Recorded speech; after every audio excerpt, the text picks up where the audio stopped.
connaissez tous Richard Darmon, n'est-ce pas? Journaliste. Et journaliste au journal Amodia, et que vous connaissez tous par ses livres, poésie justement, notamment, et qui est un penseur comme nous, et qui va vous donner lui aussi son impression personnelle. Après, mes remerciements aux organisateurs de la soirée, parce que c'est vrai que c'est important, ça fait du bien, et c'est pas surfer avec le moment, mais ça fait partie. Ça fait partie des choses qu'il faut faire. Je voudrais faire 2 remarques et 3 points. 2 remarques. La première qui a trait à l'actualité.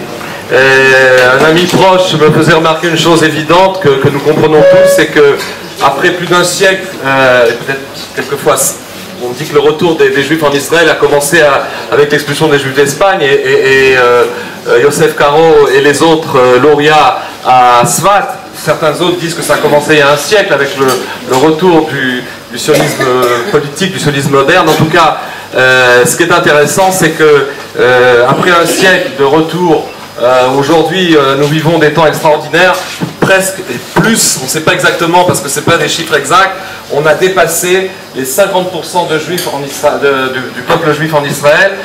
Quand j'ai fait mon aller à 30 ans, on n'était même pas 24%, un quart. En l'espace de 30 ans, on est presque la moitié, plus de la moitié, on ne sait pas très bien, mais on est en train de passer le cap des 50%, et c'est un cap décisif pour les années qui s'annoncent.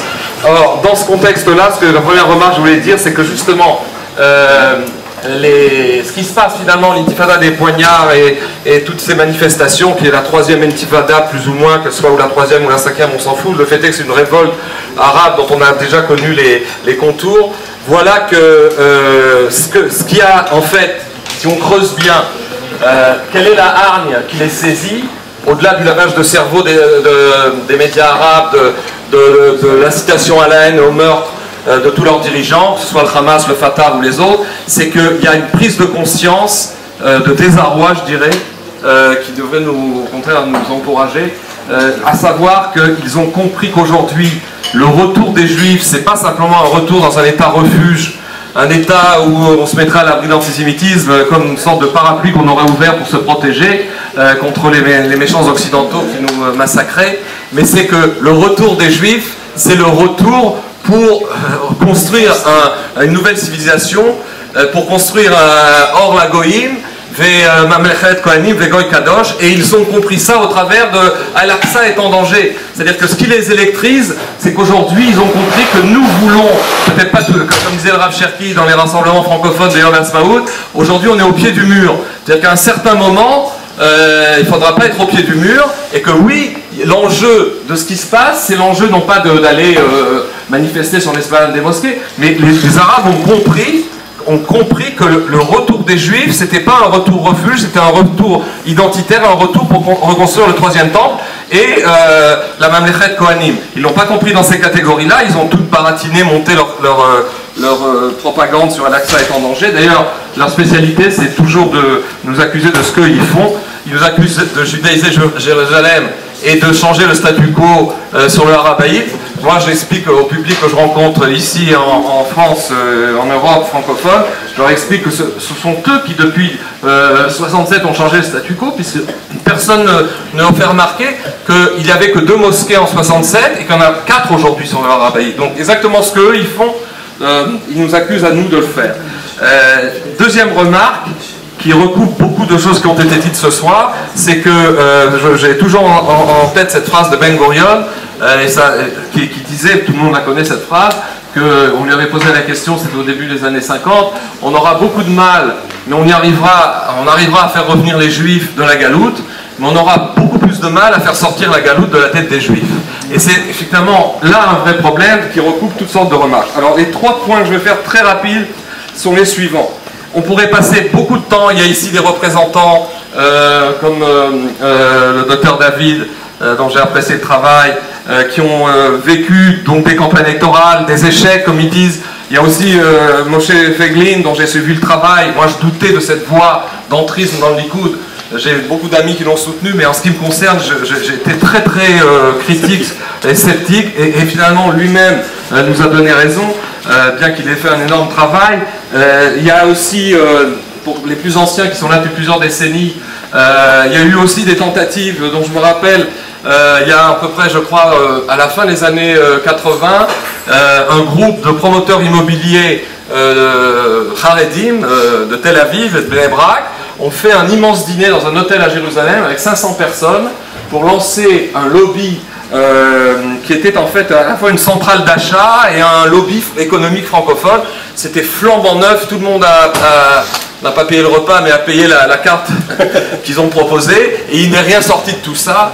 Il y a aussi plus près de nous les tentatives qui ont été faites, y compris par celui qui m'a précédé, Léon, dont je suis un compagnon de route, puisqu'on avait créé ensemble le Jérusalem Post en français en 90, dont j'avais été rédacteur en chef pendant quelques années. Léon avait à l'époque, à cette époque-là, avait tenté de faire une branche francophone du Likoud sur Jérusalem pour commencer, et il y avait des centaines de gens. Et cette voie-là n'a pas marché. C'était pas une voie comme Moshe Feiglin, puisque c'était en fait une branche francophone. Ça n'a pas marché. Il y a eu aussi à une époque la voie de Claude Laloum, qui était quelqu'un du Parti travailliste, qui avait essayé dans les primaires travaillistes de se frayer la voie à la Knesset. Ça n'a pas marché. Alors on pourrait ressasser, essayer de comprendre, ça serait peut-être l'objet d'un séminaire, si tant est que ça soit intéressant, pourquoi ces choses-là n'ont pas marché. Plus près de nous, il y a eu, comment dirais-je, à Baït Yehoudi, il y a eu la tentative de Shedbon, qui était monsieur francophone, à part qu'il ne parlait pas un mot de français, et que bon, il a quand même fait des efforts pour lancer le lobby francophone à la Knesset. Et une des questions qu'on peut se poser, ça sera un de mes points de conclusion dans pas très longtemps, c'est justement de savoir, bon, ce lobby, c'est ce que j'explique aussi aux gens dans les réunions sur l'Alia en France, c'est qu'il y a, oui, quelque chose qui a bougé depuis 3-4 ans. Il y a un lobby francophone à la Knesset, c'est une sorte de forum où les associations francophones peuvent avoir un relais au niveau du Parlement et de la Knesset, et c'est quand même pas mal. C'est-à-dire c'est quelque chose qui est en pointillé. Mais ce n'est pas ce que nous attendons.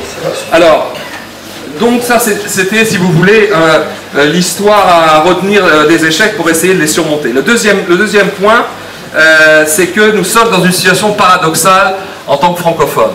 D'un côté, en tout cas jusqu'ici, peut-être jusqu'à encore une dizaine d'années, l'Alia vers Israël, c'était une Alia sioniste, idéologique, qui était donc sur les catégories de revenir à Sion.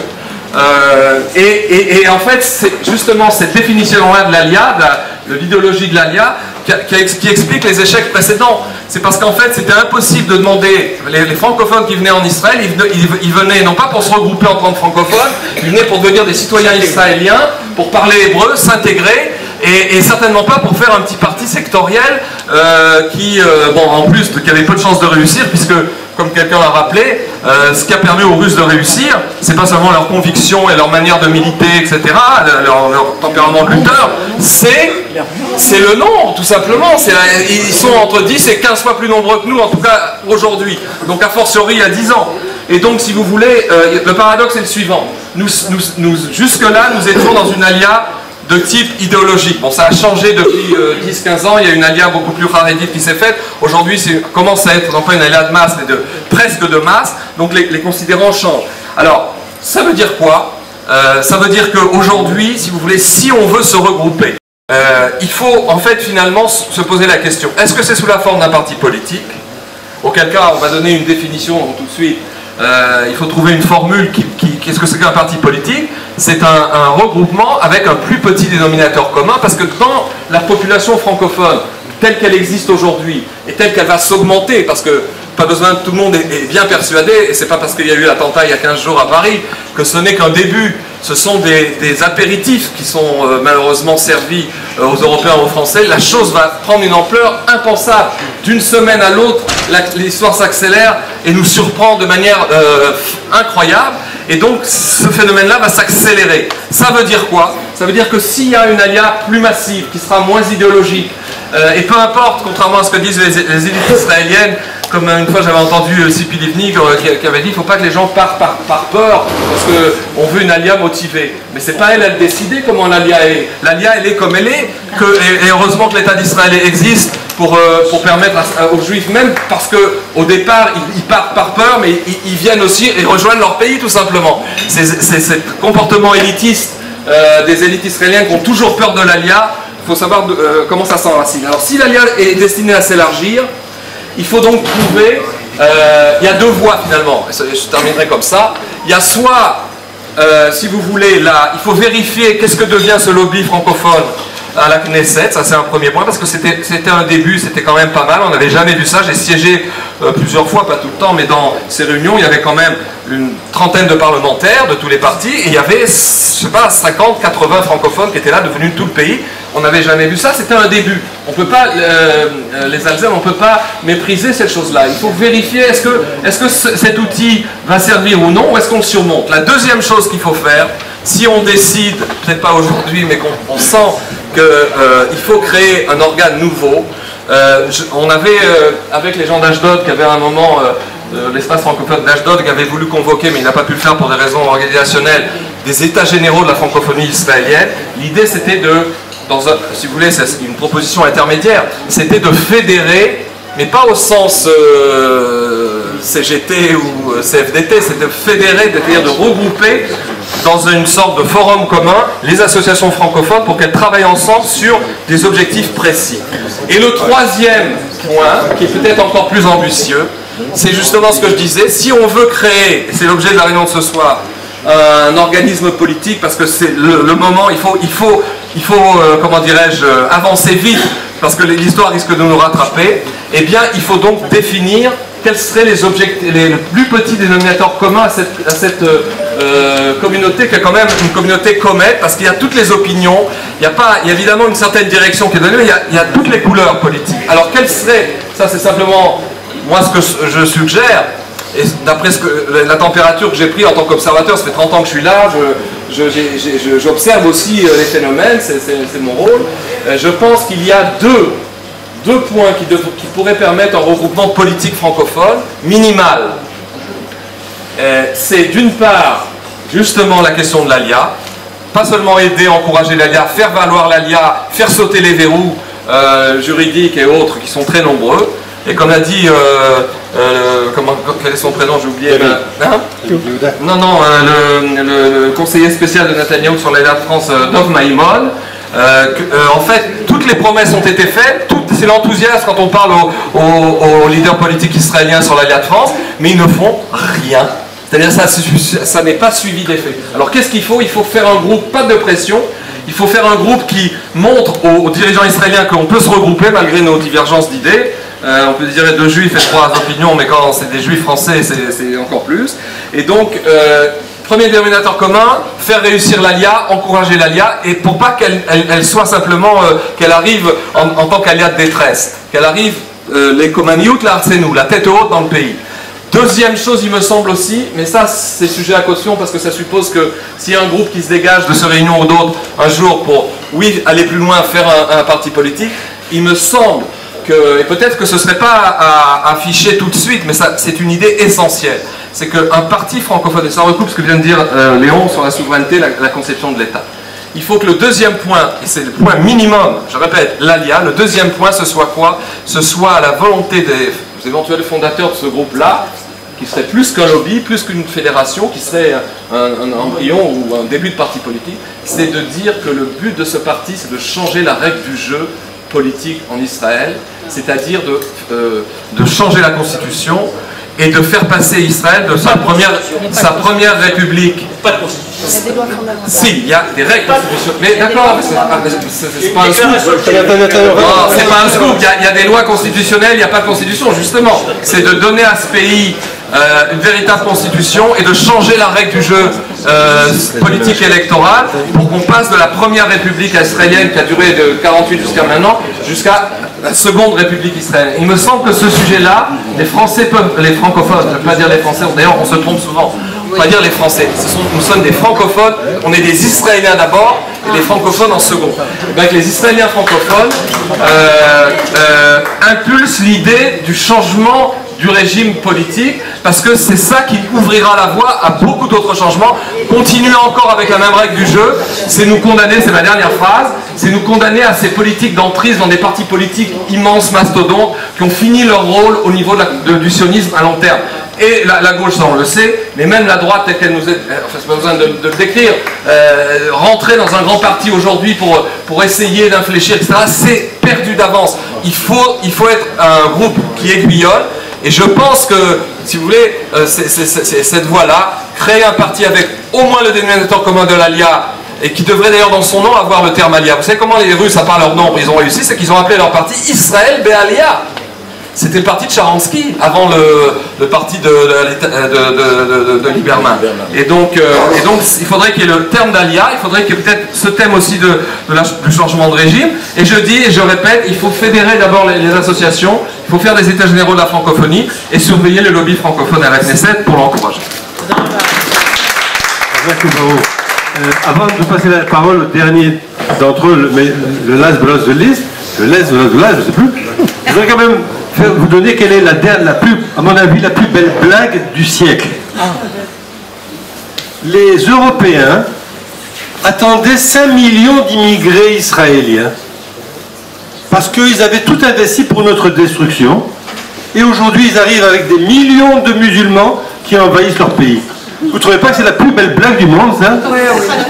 Alors maintenant, je donne la parole au jeune Benjamin Lashkar, qui représente la section francophone du Likoud. Et après cela, je vous promets, c'est fini. Plus personne ne parle, il n'y a que vous qui aurez la parole. Merci. Merci, M. Blia. Je serai court parce que tout le monde a déjà parlé, tout le monde a dit l'essentiel. Chaver Knesset Leshavar Feiglin, Kal Nichbad, je parle en français évidemment. Je suis très heureux que M. Feiglin soit là parce que je suis d'accord avec à peu près tout ce qu'il dit, 95% de ce qu'il dit. J'ai voté pour lui aux primaires. Et j'appartiens aujourd'hui à un groupe au sein du Likoud, à part le Likoud francophone, un groupe qui s'appelle Forum Dror, qui réunit la plupart des gens de Manigout Yehudit qui sont restés au Likoud. C'est environ 75% des gens de Manigout Yehudit. C'est-à-dire que même les gens qui croient en Feiglin sont restés au Likoud. Pourquoi? Parce qu'ils comprennent que c'est le parti qui va rester, comme l'a dit M. Puffer, c'est le parti qui va rester au pouvoir.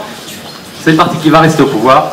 C'est le parti qui, quoi qu'il arrive, pour la droite, sera le parti qui va diriger.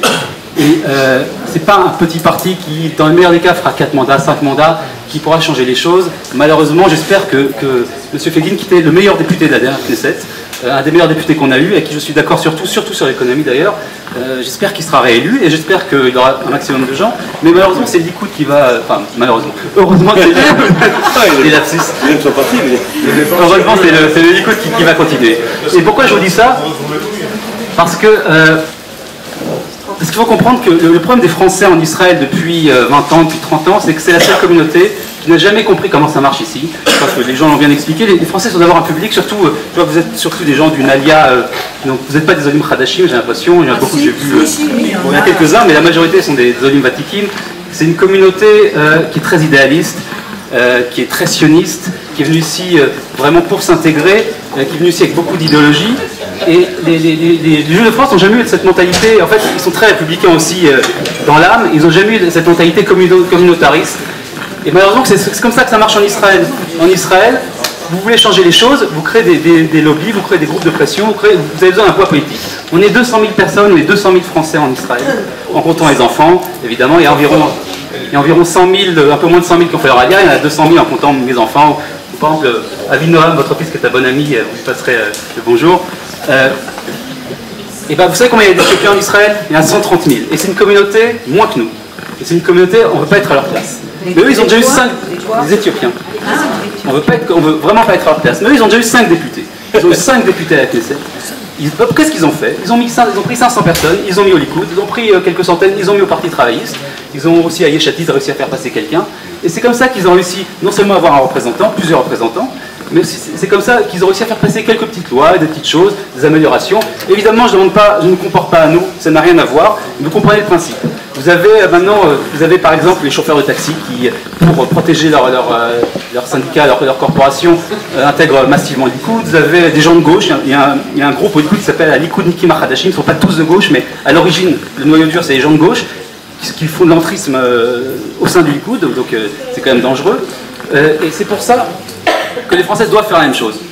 Alors vous allez me dire, mais Netanyahou il ne fait pas la politique qu'on a envie, mais il y a Oren Khazan qui donne une image détestable, et bien exactement pour ça que vous devez entrer au Likoud. pour changer ça. Vous voulez plus voir quelqu'un comme Oren Khazan, si vous savez, je pense tous qui c'est, et ben venez au Likoud, et il est passé à pas grand chose, Oren Khazan, c'est quelques milliers de voix, c'était sur le poste des jeunes. Si les gens avaient aussi, il y avait un peu plus de gens idéologiques comme les Français, il ne serait plus aujourd'hui à la Knesset, et on aurait eu Shai Malka à la Knesset, je ne sais pas si c'est toujours là, voilà, qui était quelqu'un de beaucoup mieux, c'est lui qui devrait être à la place de Oren Khazan, c'est Shai Malka qui devrait être à la place d'Oren Khazan. Tout ça parce qu'il n'y a pas assez de gens de qualité au Likoud. Maintenant, en dehors de l'aspect idéologique, il y a évidemment l'aspect, dont on a beaucoup parlé, l'aspect des intérêts de l'AIA française. Je ne vais pas revenir sur tout ce qui a été dit, mais le problème des diplômes qui est aberrant.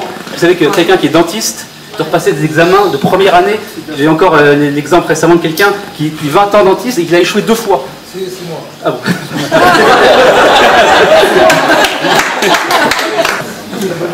On a tout ce qui est paramédical qui est bloqué, on a plein de professions qui sont bloquées. Il y a le problème aussi de la sécurité sociale. Vous savez que par exemple, beaucoup de retraités font un radia, et beaucoup de retraités sont sur la ligne Paris ou France, Nice, Tel Aviv, et vivent 6 mois en Israël, 6 mois en France. Et ces gens-là, ils perdent leur droit à la sécurité sociale. Ils payent, mais ils n'ont plus aucun droit quand ils reviennent parce qu'ils ont compté comme n'habitant plus en Israël au bout d'un an ou 2. Il y a beaucoup de choses dans ce genre-là, beaucoup de bureaucratie complètement délirante. Il y a une volonté réelle des bureaucrates dans certains secteurs de ne pas favoriser l'ALIA. Il y a toutes sortes de lobbies qui ne veulent pas d'ALIA. Les médecins, c'est le plus évident, ils ne veulent pas de concurrence. Ils prennent des gens d'ailleurs, ils ne veulent pas de français. Le Likoud est au pouvoir depuis tellement longtemps, vous avez raison, le Likoud a un problème. Depuis si longtemps, le fait de ne avoir modifié. Le Likoud, d'abord, c'est la faute des Français. Excusez-moi de vous le dire, il faut dire les choses en face. Le problème des Français, c'est une mentalité de Français, qui vient de France, je veux dire, c'est qu'on attend tout de l'État. C'est qu'ils ont gardé une mentalité française qui fait, et je rencontre des dizaines, des centaines, des milliers de Français tout le temps, excusez-moi, j'entends les gens se plaindre, ils ont raison de se plaindre, mais beaucoup ne veulent rien faire parce qu'ils attendent que l'État change tout seul, parce qu'ils ont l'habitude de tout recevoir de l'État en France. Et c'est le problème qu'on a, surtout avec les nouveaux d'ailleurs, qui arrivent avec moins d'idéologie. Et c'est pour ça qu'il ne faut pas grand-chose pour changer ça. Comment est-ce qu'on peut changer ça? Si 1000 Français adhèrent au Likoud, 1000 Français en tant que groupe français, c'est pas grand-chose 1000 Français. 1000 Français qui adhèrent au Likoud, ça permettra de changer radicalement la situation. Vous dites que le Likoud n'a rien fait pour les Français, mais il n'y a pas de Français au Likoud, il y a quelques centaines, et en plus qui ne sont pas ensemble. Je parle des primaires. Si vous êtes adhérent, il faut être adhérent 16 mois. Si vous êtes adhérent au Likoud, vous pouvez voter aux primaires. Les primaires, c'est juste les adhérents qui votent. Et ils décident qui est député. Je vais vous expliquer. Les députés du Likoud, et au Parti travailliste aussi, ils ne font les choses qu'en fonction de ça. Okay, ils n'en ont rien à foutre de rien. Je suis désolé de parler vulgairement, mais la seule chose qui les intéresse, c'est qui va voter pour eux primaires. Et ils agissent, tout ce qu'ils font, c'est en fonction de ça. Ils veulent être réélus. Surtout les nouveaux, parce que s'ils ne sont pas élus 2 fois, ils ne touchent pas ensuite la pension à vie. Donc, c'est la force la plus importante. C'est comme ça qu'on arrive à faire changer les choses en Israël. C'est le fait d'être adhérent. Laissez-moi finir. Je finis. C'est quoi le poids de 1000 Français? S'ils ont les 1000 Français au Likoud, 1000 Français en tant que groupe uni au Likoud, c'est un poids énorme. Il y a très peu de groupes qui ont autant de poids. Et ensuite on fait des alliances avec d'autres groupes, on est encore plus fort, et on décide qui sera ministre, on décide qui sera élu. Vous comprenez qu'aujourd'hui il y a 30 députés à la Knesset du Likoud. La prochaine fois, il n'y a que 20 places pour eux, parce que pour les règles internes, je ne vais pas vous rentrer là-dedans, mais il n'y a que 20, toutes les autres places sont réservées à nouveau. C'est-à-dire que les 30 actuels, ils se battent pour 20 places. Si on a une force, ils seront tous à nos pieds, ils feront exactement ce qu'on veut, parce que c'est nous qui déciderons qui vivra et qui mourra, qui pourra entrer et qui pourra continuer. Et c'est pour ça que, pour une fois, il serait important que les Français s'unissent. Il ne faut pas que tout le monde vienne adhérer. 1000 Français viennent adhérer au Likoud. On est déjà d'ailleurs quelques centaines. Il faut encore continuer. On a une réunion la semaine prochaine à Jérusalem, une grosse réunion qui va avoir lieu. Je vous donnerai les détails. Il va y avoir des réunions dans tout le pays. Des personnes qui veulent adhérer peuvent venir me voir maintenant. J'ai des documents. Et si merci beaucoup. Je finis juste. 1000 Français permettront de changer réellement les lois en Israël. Maintenant, je voudrais que des questions très courtes. Et pas de déclaration. Maître Rosenbaum m'a parlé de la mafia française. Et moi, j'avais comme idée de parler de la mafia.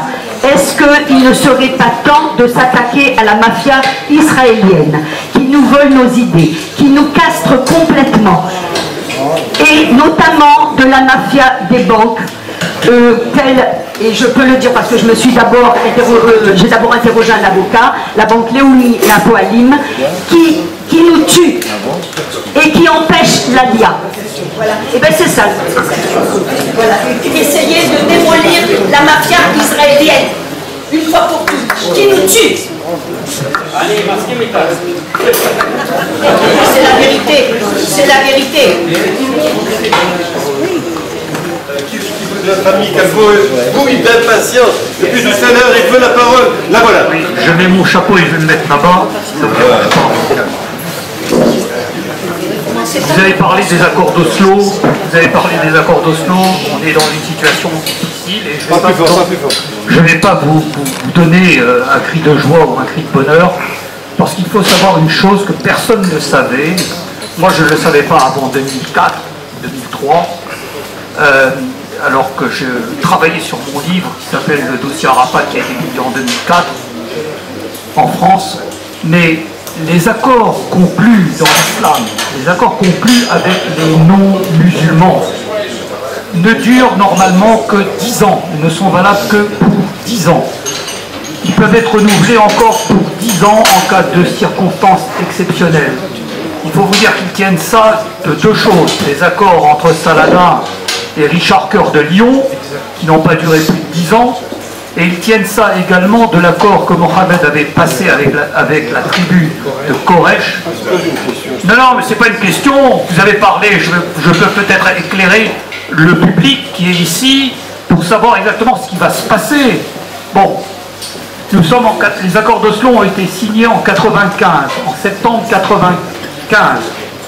Vous avez dû remarquer qu'en septembre, en 93, bon, non, le premier accord d'Oslo, le dernier accord d'Oslo, c'est en 95, hein. Ne me trompe pas, toi, tu sais, tu es au courant de ça, hein. 95, et les accords de Hébron ont été signés en 97. Donc, si on part de leur théorie, il devrait y avoir la fin des accords d'Oslo et en même temps un soulèvement des Palestiniens. En 2015, en septembre 2015, c'est ce qui s'est passé. C'est ce qui s'est passé avec la guerre des couteaux, ok, et ensuite, ou alors en 2017.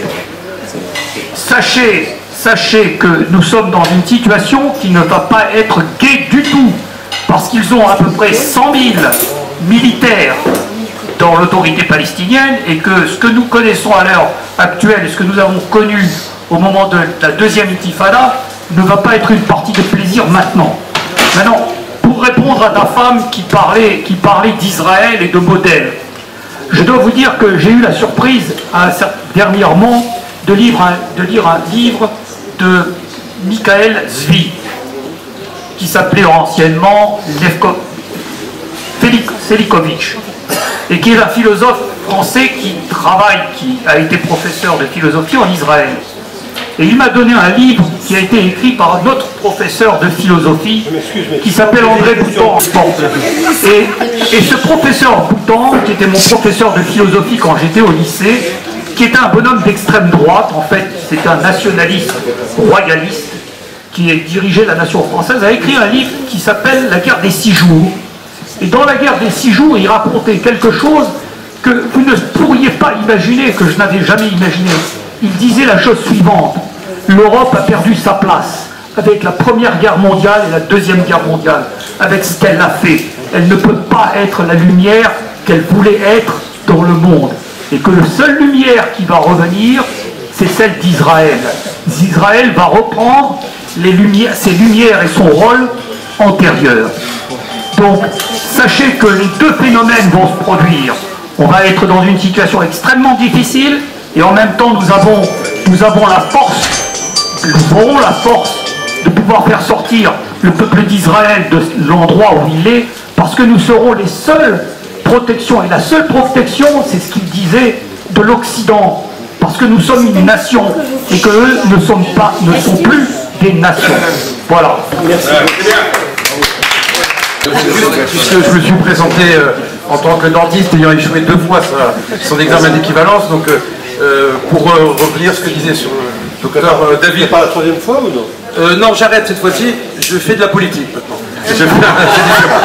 Donc pour revenir à ce que disait mon confrère, le docteur David, j'ai fait 4 campagnes électorales comme vous, simplement au consistoire de Paris. Je suis vice-président du consistoire de Paris, on a gagné les élections. Enfin, ça n'a rien changé de toute façon.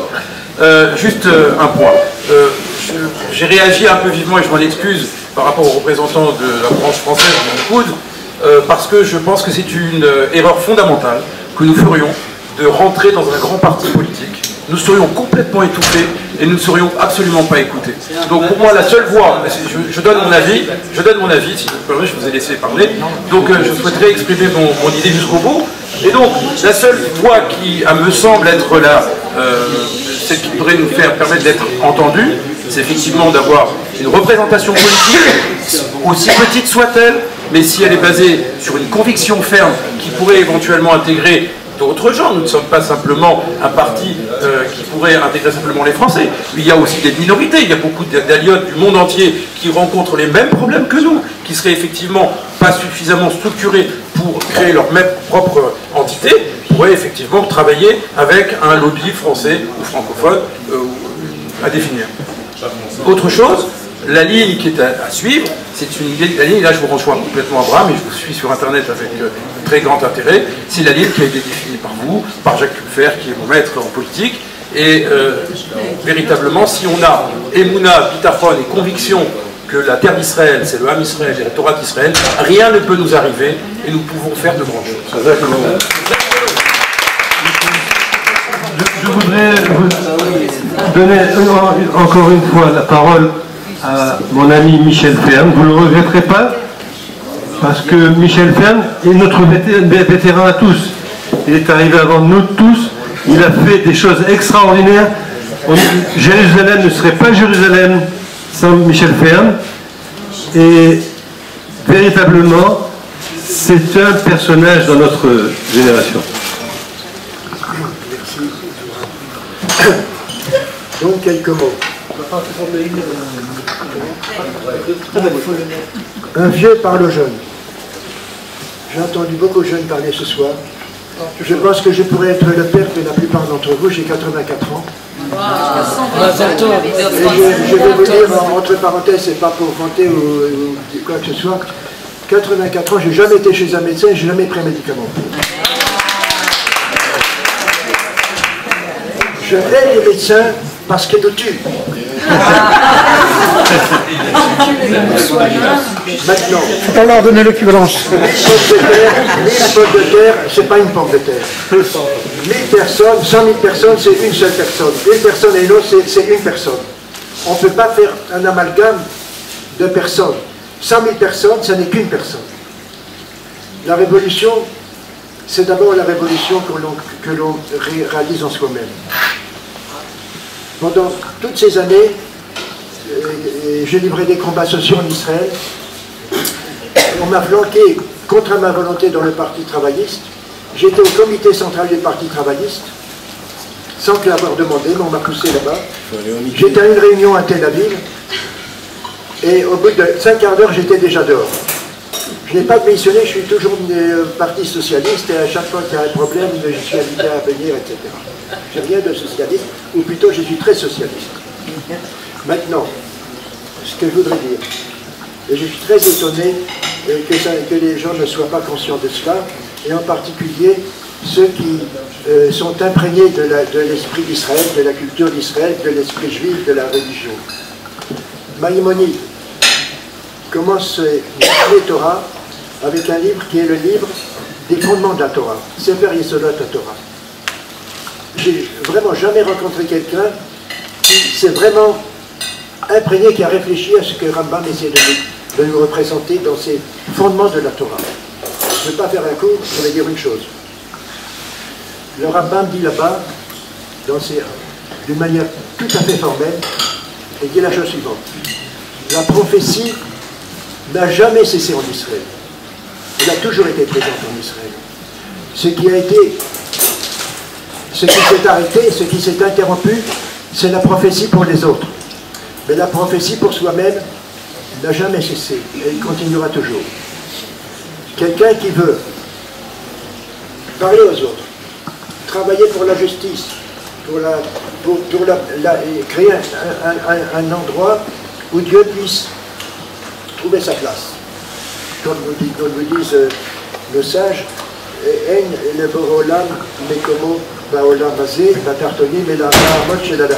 n'a pas sa place, Dieu n'a pas sa place ici, il faut lui faire la place. Mais faire la place à Dieu, et je dis encore une chose, des partis, j'ai la horreur des partis, des menteurs, des voleurs, combien de députés sont en prison, un président en prison, et bientôt vous avez un chef de gouvernement qui va entrer en prison. C'est des bandits, c'est des bandits. Ils mettent l'argent, la main dans la poche de l'État, ils savent qu'ils sont là pour un temps court, 3 ans, 4 ans, peut-être une autre cadence. Ils en profitent pour se remplir les poches des gens, ils leur promettent toutes ces promesses. Avant de vous parler, ils essayent de comprendre qu'est-ce qu'il a envie d'entendre. Et il vous dit ce que vous avez envie d'entendre pour que vous puissiez être de son côté aux prochaines élections. C'est des bandits, c'est des voleurs, c'est répugnant. Répugnant. Là, ce que je dois arrêter, chacun de nous doit savoir et doit réaliser la prophétie qui est en lui. La prophétie qui est en lui, c'est un souffle, c'est un esprit qui vous remplit et qui vous dit au même moment, c'est ça que tu dois faire. Sans logique, sans persuader, sans thèse, antithèse, etc. Ça c'est du Hegel, c'est de la foutaise. C'est pas de la foutaise. Alors, pour ce qui nous concerne, c'est de la foutaise. Cherchez l'esprit qui est en vous. Ouvrez-vous à l'esprit, laissez faire l'esprit. L'esprit qui livre le combat, il fera tout ce que vous devez faire.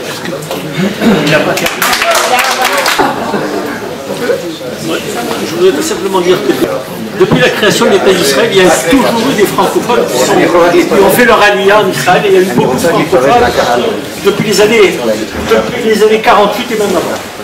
Le problème n'est pas là. Le problème, c'est, il a vraiment souligné, Richard l'a souligné, c'est essayer de trouver le dénominateur commun parmi tous les francophones.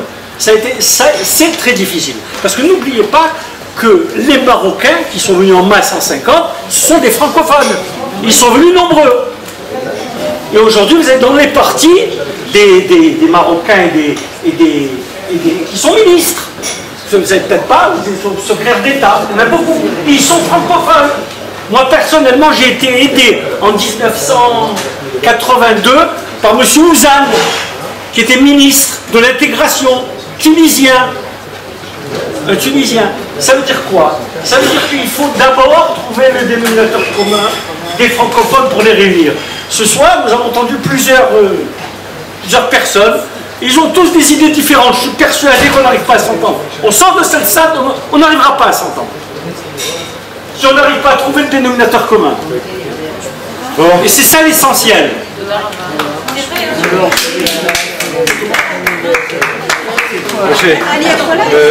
משה רוצה להגיד לנו שלום, דקה אחת, וזה עדיין של... אני הגעתי מיוחד בשבילך, דקה.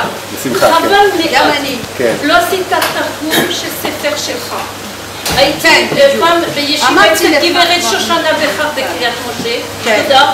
מאז לא ראיתי הספר שלך. זה מאוד חבל. נכון, בגלל אתה מפסיד הכל. אז קודם כל אני מודה לך, מה שאת אומרת זה גם מחמאה. זה גם הסברה, אחי. זה גם הסברה. אז בבקשה, אני מגלגל לכם חזרה את ה... כן, בבקשה. אני עשיתי יותר מ4 פעמים בחירות, ואני גם עבדתי בשביל הדובר צרפתי ביונית סגון, וגם בשביל יאיר גבאי, ובשביל הרבה אנשים. וכולם רוצים את הקולות של הדובר צרפתי, אבל אז כולם, אז אנחנו עוברים, מדברים הרבה בשביל להביא קולות, ובסוף איך קוראים לזה, יודעים שזה, מה שנקרא זה בסוף של כאילו ביום של הבחירות, הכל מתהפך ואתה יודע את זה. עכשיו 2, אני חושבת שבמקום לדבר צריך לעשות. עכשיו אומרים עלייה, אז אני רואה שאני, נגיד שהם עושים, אבל מאחוריהם יש להם שמאלנים, אוקיי? אבל הם עושים, והאנשים רוצים לתת להם טוב אחרי זה והם לא מבינים שאני אגיד אני, הוא יגיד להם, אז אנחנו נתנו לכם, אז אתם צריכים עכשיו לתת לנו את הקול שלכם, אבל הם נותנים קול לשמאלנים, אוקיי? אז אנחנו במקום לדבר צריך להקים, אני חושבת, משהו כמו אני, אבל ביותר סוציאלי, כאילו כמו נפש בנפש, כמו שבריז'יט בליה אמרה, שצריך קונביביאל. זאת אומרת שאנשים שידברו ביחד, שיהיו, איך קוראים לזה, לא סתם כשפותחים את הקולות שלהם. שמתם לב שאף אחד ברח מכל אני חייב לומר שזה משהו מדהים. אם הייתי עכשיו באירוע של הליכוד או משהו אחר, כולם כבר היו בורחים מזמן. כל הכבוד לכם, יש כאן תרבות דיון מדהימה, משהו בתרבות של הדוברת הצרפתית פשוט מדהים. אני מבקש לענות ממש בקצרה, כי אני חייב לרוץ, יש לי עוד שעה וחצי נסיעה הביתה, אני גר בקרני שומרון ויש גם הרבה עבודה בהמשך כפי שאתם רואים. רבותיי, עבדכם הנאמן, כן, לא נעים לי לדבר על עצמי, אבל מה לעשות, זה הסיפור. אני פקדתי לליכוד, אתם יודעים כמה אנשים? לא 1,000. לא 1,000 כמו ששמעתם קודם, אם נפקוד 1,000 ונביא את השינוי. אני פקדתי לליכוד יחד עם החברים הטובים פה במשך השנים 20,000 איש. 25,000 איש. והכנסנו אנשים טובים לרשימה. ואתם יודעים מה קיבלנו? אני אגיד לכם מה קיבלנו. את ממשלת החלומות קיבלנו. אין יותר יאיר לפיד בממשלה, אין יותר ציפי לבני בממשלה, יש רק ליכוד, רק בית יהודי, חרדים שלא מפריעים, כחלון שלא מפריע, ממשלת החלומות של הימין. ואתם יודעים מה קורה? שוחטים אותנו ברחובות ולאף אחד אין תשובה. נכון, זה נכון. זה נכון? האמת זה צדק.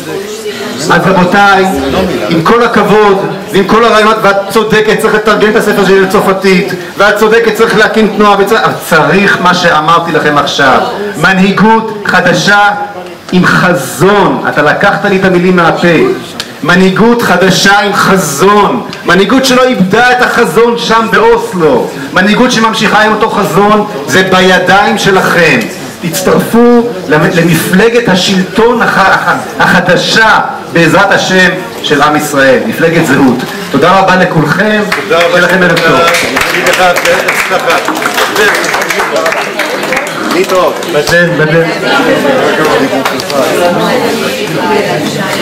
Juste une question pour Brigitte. Brigitte,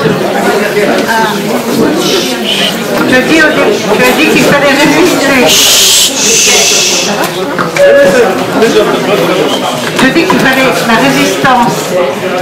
Ça veut dire quoi, s'il te plaît?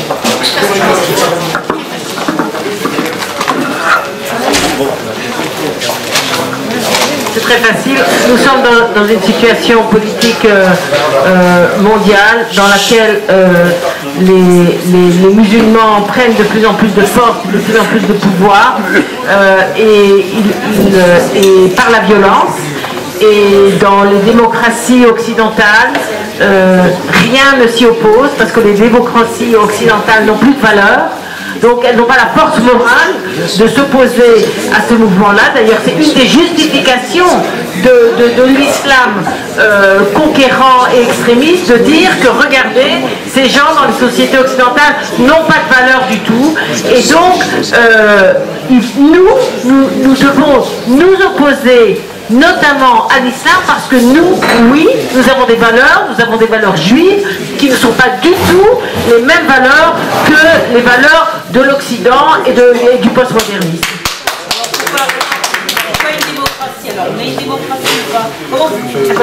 Là, quand j'ai parlé des démocraties, j'aurais pu dire plutôt le monde occidental.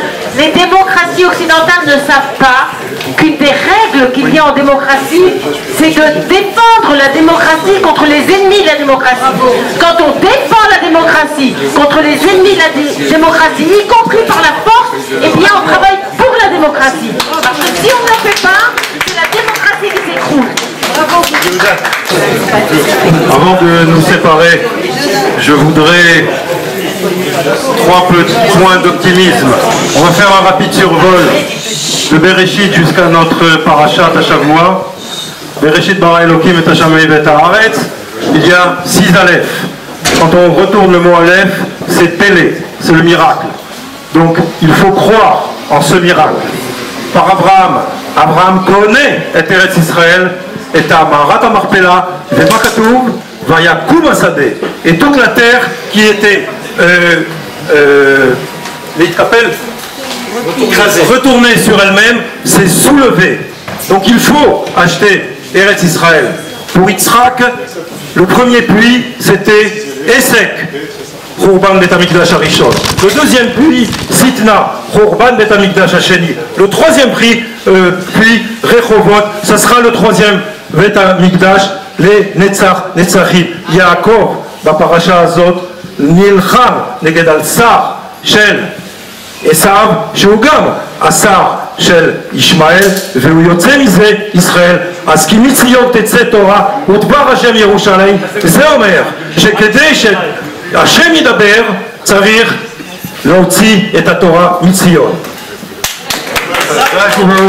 Chers amis, c'est à vous tous que nous devons ce succès.